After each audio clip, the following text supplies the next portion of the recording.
Welcome to another episode of Garden Mondays. So, you guys may have seen last week we did some pickling finally, because we have got a lot of these beautiful babies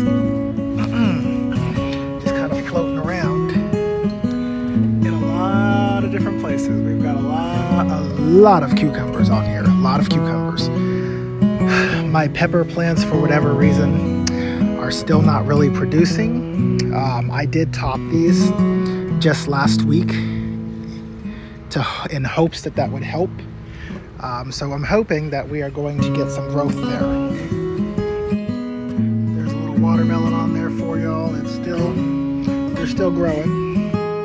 Starting to see a little color change in the pear tomatoes finally. Whoops, that one broke off. But if you can see here, you're starting to see the color come in quite nicely there.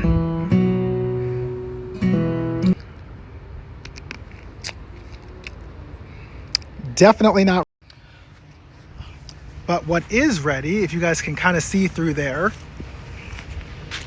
Sorry, there's like a wood bee hanging out in here, but you can kind of see some of the tomatoes. The golden nugget tomatoes are ready. So I'll come out and harvest later when the bees have done their pollinating for the day. The lemon boys are still not ready yet, but that's about where we are right now. Things are running a little slow. I think the cucumbers are just taking a lot of energy from the bed. So probably relocating some of this in the next coming days. Same thing over here with the watermelons. They're just taking over. So my peppers, I think, are not doing super hot. So they'll probably move. This pepper plant over here is finally booming. You guys can see a lot of blooms. A lot of peppers are starting to appear here. So this one is finally booming since I got it into its own area, so I'm probably going to do that for the rest of them.